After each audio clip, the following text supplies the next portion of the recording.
오늘은 로마서 6장 우리 15절부터 23절 말씀을 가지고 의의 종이란 제목의 말씀으로 은혜 받기를 간절히 원합니다. 지난 시간에 우리가 은혜라는 것을 나누면서 무슨 얘기를 했느냐? 은혜는 바로 하나님의 연합이라고 했습니다. 예수 그리스도의 연합이라고 말해서 예수 그리스도의 죽음이 우리의 죽음이 되고 예수 그리스도의 죽음을 통해서 우리의 죄도 같이 청산되고 예수 그리스도의 부활을 통해서 우리가 다시금 예수 그리스도의 생명이 우리한테 흐른다고 이야기를 들었습니다. 그러므로 그 은혜 안에 거하는 사람은 이제 죄의 종이 아니고 우리는 주의 것이요 주님이 핏값으로 사셨기 때문에 이제는 나의 마음대로 사는 것이 아니라 주의 뜻대로 살아야 된다라고 이야기를 들었습니다. 오늘은 그 두 번째 시간으로 15절부터 바로 우리는 죄의 종이 아니라 이의 의의 종으로서 하나님의 말씀 안에서 믿음 안에 살 것을 다시 한번 기억하고 오늘 말씀 속에서 우리에게 주신 메시지를 듣고 또 은혜 받는 귀한 시간 되기를 다시 한번 주님의 이름으로 축원합니다. 자, 그러면 15절부터 보겠습니다. 그런즉 어찌하려 우리가 법 아래에 있지 아니하고 은혜 아래에 있으니 죄를 지으리요 그럴 수 없느니라 성경은 말하고 있습니다. 마찬가지로 우리는 율법 아래 있는 사람이 아닙니다. 이제 예수 그리스도 안에서 이제 율법이 우리를 누르지 못합니다. 바로 율법에 의한 죄가 예수 그리스도의 십자가의 그 보혈의 능력을 통해서 청산됐기 때문에 그렇습니다. 그러므로 우리는 이제부터 어디에 속한 사람이냐? 예수 믿는 사람은 율법에 속한 사람이 아니라 율법의 멍에를 매는 사람이 아니라 바로 예수 그리스도의 생명 안에서 은혜 안에 거하는 자라는 것을 성경은 강조하고 있는 것입니다. 그러면서 이야기하는 것이 은혜 아래에 있으니 죄를 지으리요 그럴 수 없느니라 성경은 다시 한번 반복하고 있습니다. 아까 얘기한 것처럼 지난 시간에 얘기한 첫 번째 절에 얘기한 것처럼 죄에 대한 부분입니다. 은혜롭게 얘기해서 죄를 청산하셨기 때문에 어제의 죄도 오늘의 죄도 앞으로의 죄도 주님이 이미 청산하셨다. 그러니 이미 죄를 청산받았기 때문에 죄를 짓고 살아도 무관하지 않는가라고 생각하는 사람들이 있습니다. 그러나 그렇지 않습니다. 은혜를 받으면 죄를 짓는 것이 아니라 죄를 더욱더 깨닫게 되는 것입니다. 죄를 깨닫게 되기 때문에 은혜 받는 사람은 더욱더 죄를 짓기가 어렵습니다. 그래서 성경은 말합니다. 죄를 지으려 그럴 수 있는 것이 아니라 죄짓기를 조장하는 것이 아니라 이제 죄에 대한 것에 대해서 더욱더 확실해져서 오히려 그것에 대해서 더 멀어짐을 의미할 수 있는 것입니다. 그러므로 신앙에 철이 든다는 것이 바로 은혜 받는 것입니다. 부모에 대한 부분에 대해서 은혜를 받고 부모에 대한 부분의 사랑에 깨닫게 되면 그때부터 부모에게 잘하게 되는 것입니다. 마찬가지로 우리가 신앙생활하면서 예수 그리스도를 믿고 예수 그리스도의 십자가의 보혈로 우리가 거침 받아서 청산됐다면 그때부터 어떻게 하느냐? 주님의 은혜가 우리 가운데 거한다는 것을 기억해야 되는 것입니다. 그러므로 지난 시간에 얘기한 것처럼 바울은 우리에게 말합니다. 죄가 많을수록 은혜가 더 많고 은혜가 있는 곳에 죄가 더 많다는 것을 깨닫게 될 것이라고 말했습니다. 그렇기 때문에 은혜를 받으면 그때부터 어떻게 되느냐? 죄에 대한 것이 없는 것이 아니라 내가 얼마나 큰 죄인인 것을 더 깨닫게 되는 것입니다. 그래서 바울이 고백한 것처럼 나는 죄인 중에 뭐라고요? 괴수라고 고백한 것은 예수 믿기 전엔 내가 율법 아래서 흠없는 자라고 생각을 했는데 예수 그리스도를 만나고 나서부터는 내가 무엇을 하냐? 내가 사는 것이 주님의 은혜로 산다는 것을 깨닫고 무엇보다도 내가 예수 그리스도를 만난 것이 큰 축복이라는 것을 그가 깨달았기 때문임을 성경은 말하고 있는 것입니다. 그러면서 성경 16절에 말합니다. 너희 자신을 종으로 내어 주어 누구에게 순종하든지 그 순종함을 받은 자의 종이 되는 줄을 너희가 알지 못하느냐? 혹은 죄의 종으로 사망에 이르고 혹은 순종의 종으로 의에 이르느니라 성경은 말하고 있습니다. 현대인의 성경을 제가 봉독해 드립니다.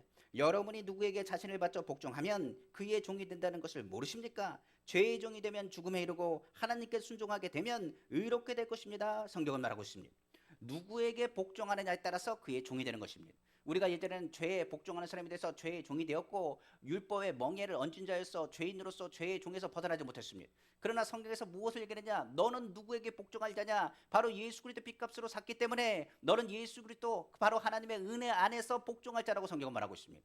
그러므로 우리는 하나님께 복종하는 자요 의의 종으로서 성경은 강조하고 있는 것입니다. 그러므로 성도는 그리스도 안에서 의의 종이 된 것을 알지 못하느냐? 그러므로 네가 지금 어느 곳에서 복종하고 있느냐라고 다시 한번 강조하고 있는 것입니다. 17절에 말합니다. 하나님께 감사하리로다 너희가 본래 죄의 종이더니 너희에게 준하여 봄준 바 교훈의 본을 마음으로 순종하여 성경 말하고 있습니다. 여기서 17절에 현대인은 이렇게 말합니다. 그러나 하나님께 감사드릴 것은 전에 죄의 종이었던 여러분이 하나님의 말씀을 온전히 순종함으로 성경은 말하고 있는 것입니다. 우리에게 주신 말씀 바로 우리가 하나님께 순종하는 것은 무엇이냐? 성경은 말합니다. 예수 그리스도를 믿는 것이고 예수 그리스도를 믿으면 너희가 은혜 가운데 있다는 것을 깨닫게 될 것이고 이것을 통하여 너희가 구원받은 바 너희는 누구에게 복종하는 것을 기억하느냐? 오직 예수 그리스도 안에서 하나님께 온전히 복종하는 자가 된다는 것을 강조하고 있는 것입니다. 그러므로 종의 비유를 통해서 이야기합니다. 너는 죄의 종이냐 아니면 의의 종이냐? 너가 그리스도에서 죄를 청산했다면 너는 의인이 아니냐? 하나님이 의롭게 청하신 자 아니냐? 너희가 칭이 청하여 하나님이 칭의 의롭다고 칭하였는데 하물며 너희가 어찌하여 죄의 종에 머물러 있느냐라고 성경은 강조하고 있는 것입니다. 그러면서 성경이 18절에 말합니다. 죄로부터 해방되어 의에게 종이 되었느니라 성경은 말하고 있습니다. 우리는 죄에서 해방된 사람이요 예수 그리스도 안에서 우리는 의의 종이며 의로운 일들을 감당해야 될 하나님의 일꾼인 것을 성경은 거듭 강조하고 있는 것입니다. 19절에 말합니다. 너희 육신이 연약함으로 내가 사람의 예대로 말하노니 전에 너희가 너희 지체를 부정과 불법에 내주어 불법에 이른 것 같이 이제는 너희 지체를 의에게 종으로 내주어 거룩함에 이르라 성경은 말하고 있습니다. 그러므로 성경 19절을 천대인에 말합니다. 여러분은 본래 자아가 연약하기 때문에 내가 이것을 쉬운 말로 설명합니다. 여러분이 전에 부정과 불법에 의해 여러분의 몸을 죄의 종으로 드린 것처럼 이제는 여러분의 몸을 의의 종으로 드려 거룩하게 살도록 하십시오. 성경은 말합니다. 전에는 죄의 종이었습니다. 율법에 눌렸기 때문에 사람은 그 율법의 종이 되어서 죄의 종이 되었고 사망의 권세에 두려워서 사람은 연약하기 때문에 죄를 짓는 것을 정당했을지 모르겠습니다. 그러나 이제는 의로운 사람이요 은혜 받은 사람이라 이제 예수 그리스도 안에 거했기 때문에 우리 안에 있는 부정과 불법에 내주는 자가 아니라 이제는 우리가 오히려 예수 그리스도 안에서 의로운 자라는 것을 너희의 몸을 통해서 너희의 행동을 통해서 나타내 보일 것을 성경은 강조하고 있는 것입니다. 그러니까 죄인이라는 걸 깨닫고 은혜를 깨달으면 그때부터 어떻게 되냐 죄에서 멀어질 수 있습니다. 성경에 말하기를 은혜를 받으면 그때부터 하나님의 종으로서 하나님이 기뻐하시는 일이 무엇인지에 더 관심을 갖게 된다는 것을 의미하고 있는 것입니다. 그러므로 이미 성경에서 말합니다. 불의를 섬기는 사에서 해방되었으므로 이제는 너희는 의롭게 되는 삶을 살 것을 성경은 강조하고 있는 것입니다. 20절에 말합니다. 너희가 죄의 종이 되었을 때는 의에 대하여 자유로웠느니라 성경 말합니다. 여기서 죄의 종이었을 때 의에 대해서 자유롭다는 것은 의에 대한 것에 대해서 거리낌이 없었다는 것을 말합니다. 이 얘기는 단순히 말하면 의로운 일을 전혀 하지 않았다는 겁니다. 그러니까 죄에 속한 사람은 의로운 일을 하지 못합니다. 그냥 의에 대해서 자기가 잘못했어도 잘못한 줄 모릅니다. 그렇기 때문에 죄인임에도 불구하고 죄인인 것을 모릅니다. 그리고 죄인인 것을 모르고 살다가 죄로 인하여 죽게 되는 것이 인생이었습니다. 그런데 예수 그리스도를 통하여 하나님의 말씀이 우리 가운데 주어졌을 때는 그때는 죄인 것을 깨달을 뿐만 아니라 예수 그리스도 안에서 내가 그리스도의 생명이 우리 가운데 주어진 것을 알아. 그때부터는 어떻게 살아야 된다는 것을 의미하느냐 의롭게 살아야 된다는 것을 다시 한번 깨닫게 되는 것입니다.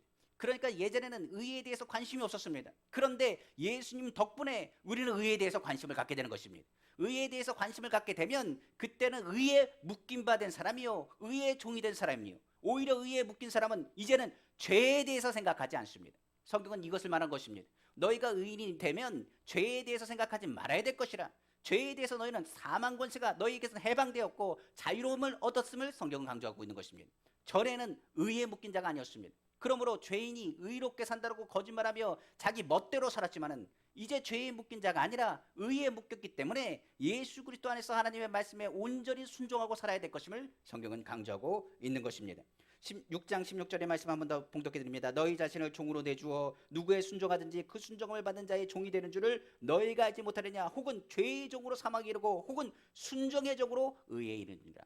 그러니까 주의 말씀에 순종할 때 우리는 의롭게 되는데 하나님의 말씀은 예수 그리스도를 믿음에서 있으며 믿음은 무엇을 하느냐 행동까지도 변화시킨다는 것을 성경은 강조하고 있는 것입니다. 21절이죠. 너희가 그때 무슨 열매를 얻었느냐 이제는 너희가 그 일을 부끄러워하나니 이는 그 마지막이 사망임이라 성경은 말하고 있습니다. 현대인의 성경이 이렇게 말합니다.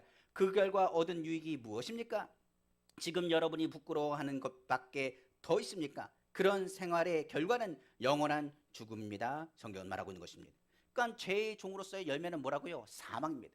죄의 싹은 사망입니다. 죄는 무엇보다 잉태하여 욕심이 잉태하여 죄를 낳고 죄가 양성하여 사망에 난다는 것처럼 인생의 육신의 죄악으로 범어지면 그 가는 것은 열매로 죄의 사망의 권세가 그를 사로잡게 된다는 것을 강조하고 있는 것입니다. 그 일들은 얼마나 부끄러운 일인가 성경은 말하고 있는 것입니다. 그러면서 22절에 말합니다. 그러나 이제는 너희가 죄로부터 해방되고 하나님께 종이 되어 거룩함에 이르는 열매를 맺었으니 그 마지막은 영생이라 성경은 말하고 있는 것입니다. 그러므로 의의 종이 된 사람은 어떻게 되느냐 거룩함을 맛보는 자가 될 것이며 그 거룩함 속에서 우리는 어떻게 되느냐 그 열매의 끝은 바로 영생에 있다는 것을 성경은 강조하고 있는 것입니다. 바로 거룩함이라는 것은 우리가 아는 것처럼 성화의 과정입니다.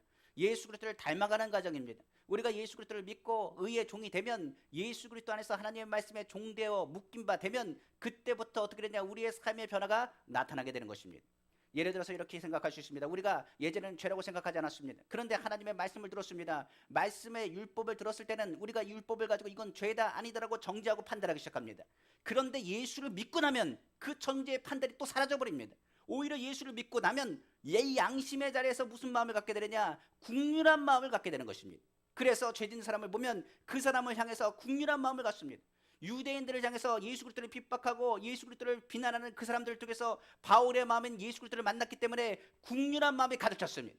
그리고 그들을 볼 때마다 불쌍한 마음이 들었던 것입니다. 그리고 나서 그 마음에 어떤 마음을 가지냐? 그들이 죽음으로 가는 그것에 대해서 마음 아파하고 그들이 주님께 돌아가기를 외쳤다는 사실을 우리는 기억해야 되는 것입니다. 그래서 예수를 만나면 그때부터는 판단하는 사람이 아닙니다. 정죄하는 사람이 아닙니다. 율법으로 판단하고 정죄하기 좋아하는 것은 죄인의 속성입니다. 그러나 예수 그리스도를 만나면 의의 종이 됩니다. 의의 종이 되면 의의 속성을 갖습니다. 의인의 속성은 예수 그리스도의 모습을 통해서 알 수 있습니다. 예수 그리스도의 십자가에서 우리에게 보이신 것처럼 저희들의 죄를 알지 못합니다. 저희들의 죄를 용서해달라고 선포한 것처럼 국률한 마음을 갖고 그리스도의 사랑 안에 거하게 하는 것입니다. 그러므로 우리가 예수 믿는 사람은 거룩함을 나타내 보여야 됩니다. 판단하고 정죄하는 것이 예수 믿는 사람이 아닙니다. 그것은 율법에 속한 바리새인일 뿐입니다. 그러나 우리가 정죄하는 것이 넘어서 국률한 마음을 갖고 예수 그리스도 안에서 품어주고 사랑하는 그 마음을 가지면 그때부터는 예수 그리스도의 종이요, 성경에 말하기 비로소 너희가 내 제자인 줄 알리라고 성경은 강조하고 있는 것입니다. 그러다 보니 23절에 분명하게 말하고 있습니다. 죄의 싹은 사망이요 하나님의 은사는 그리스도 예수 우리 주 안에 있는 영생이니라 성경은 말하고 있는 것입니다.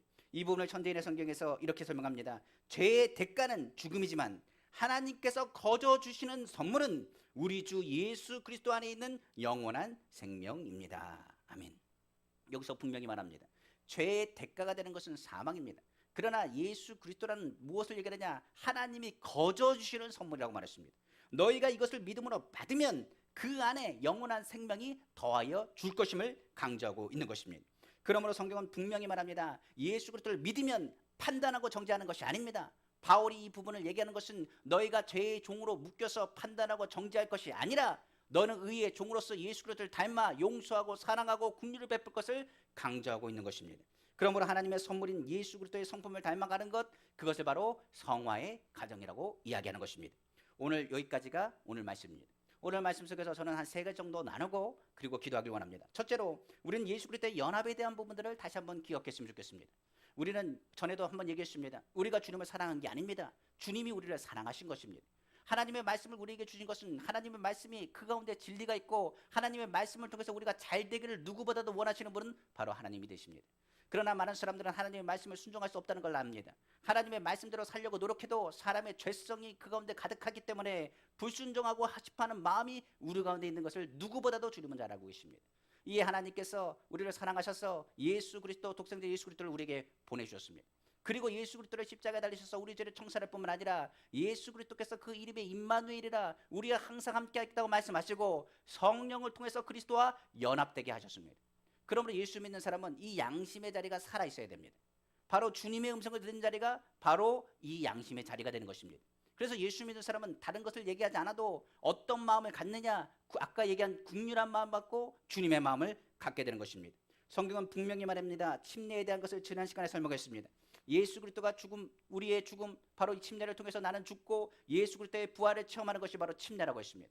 바로 죽기까지 충성한다, 그런 의미도 담고 있지만은 내가 죄와 사망의 권세가 예수 그리스도와 함께 청산되어 죽음을 강조하고 새롭게 태어난다는 것을 의미하고 있는 것입니다. 다시 태어날 때는 내가 사는 것이 아니요 내 안에 그리스도 예수께서 사신 것임을 선포하는 것이 믿음의 고백이 되는 것입니다. 그러므로 그리스도의 연합은 나와 주님이 하나 되는 것입니다.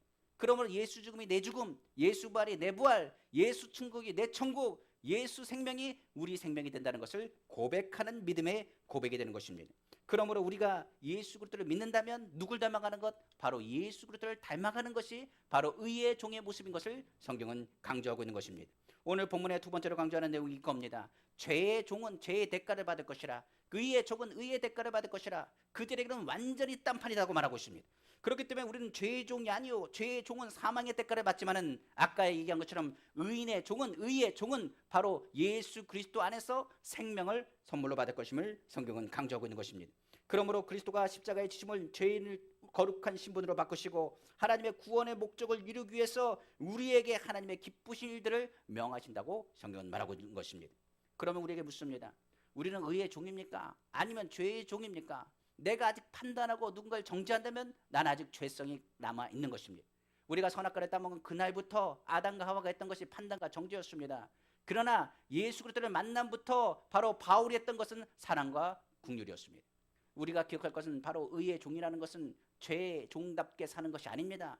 두려워 욕심을 갖고 사망 권세에 눌려 사는 삶이 아니라 하나님 나라를 소망하고 천국을 위해서 주님을 향해서 순종하고 복종하는 것을 의미하고 있는 것입니다.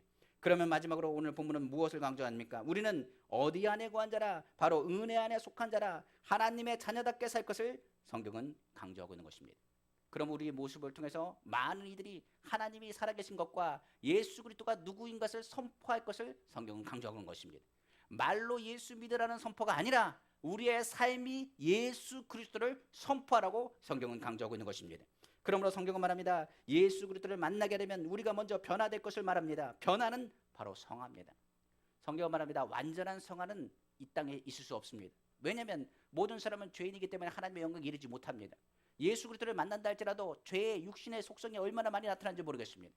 후에 이제 7장과 8장으로 넘어가면 그 부분에 대해서 바울이 얼마나 고통과 고난과 번뇌 가운데 있었음을 알 수 있습니다.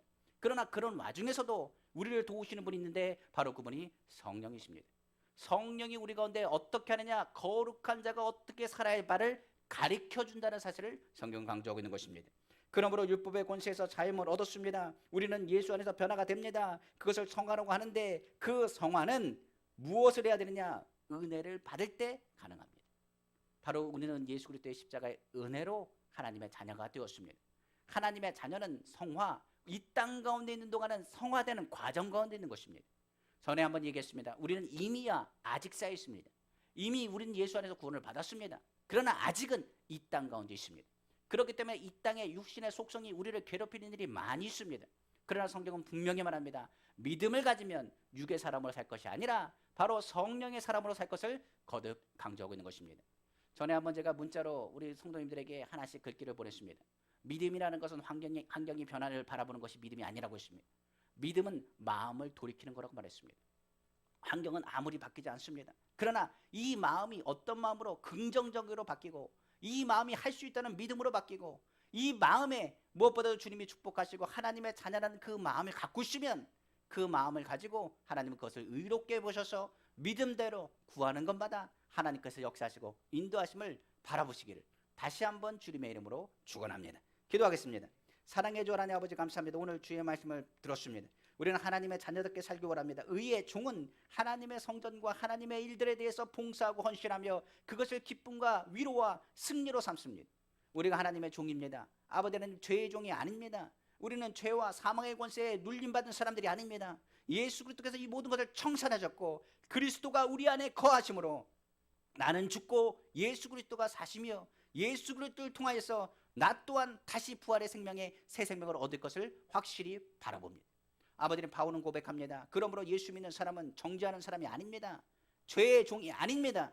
판단하는 사람이 아닙니다. 긍휼과 사랑으로 그리스도의 말씀을 선포하고 그 말씀대로 아버지 하나님 주님 앞에 순종하고라 애쓰는 사람인 것입니다. 오늘 예수 그리스도를 닮고자 합니다. 우리는 완전한 성화된 사람이 이 땅에 있을 수가 없습니다. 아버지, 그러나 성화되는 과정 가운데 있다는 것은 우리가 알아야 됩니다. 그러면 이 땅에 있는 동안에 우리의 여러 가지 잘못된 부분들을 깨뜨려 주시고 아버지 주님 앞에 온전히 쓰기를 간절히 원합니다. 바울은 천국을 바라보며 지금 이미 나는 하나님의 자녀지만 아직 이 땅 가운데 있기에 어렵고 힘든 가운데 있을지라도 아버지의 성령이 그 마음을 주장하시고 위로하신다는 것을 깨달았습니다. 오늘 성령이 우리의 연약함을 도와주십니다. 아버지, 우리가 마땅히 빌 바를 알지 못하나 아버지 하나님을 사랑하는 자를 향해서 중보하시는 성령의 음성이 우리 성도님의 삶 가운데 아버지 울려 퍼지기를 간절히 소망합니다.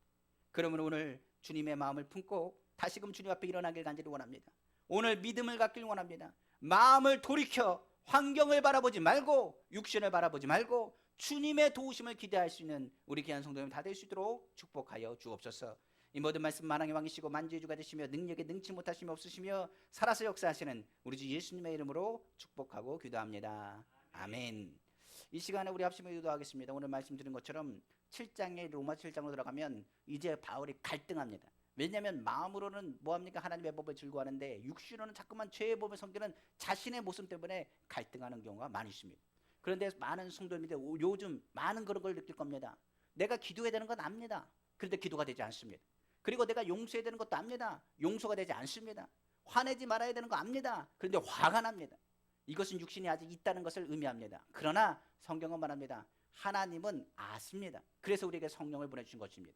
성경 말하기를 뭐라고 얘기하느냐, 성령이 우리의 연약함을 도우시나니 우리가 마땅히 빌 바를 알지 못하나 성령이 말할 수 없는 탄식하심으로 우리를 위해서 기도하신다는 것을 알게 될 것입니다. 오늘 기도할 때 성령이 우리를 위해서 기도하는 것을 들으셔야 됩니다. 그리고 주님께서 우리를 치료하시고 새롭게 하심을 바라보기를 다시 한번 주님으로 축원합니다. 우리는 죄의 종이 아닙니다. 환경에 움직이는 동물이 아닙니다. 우리는 바로 하나님의 자녀입니다. 우리는 의의 종입니다. 하나님의 말씀 중심에 서서 믿음을 일어나기를 다시 한번 주님으로 축원합니다. 오늘 주여 삼창같이 기도하실 때 성령 하나님 우리 마음을 다스려 주시고 다시금 믿음 없는 자가 되지 말고 믿는 자가 될 수 있도록 은혜를 더해 달라고 우리 주여 삼창하시고 우리 합심해서 한 번 더 뜨겁게 기도하겠습니다. 주여 주여 주여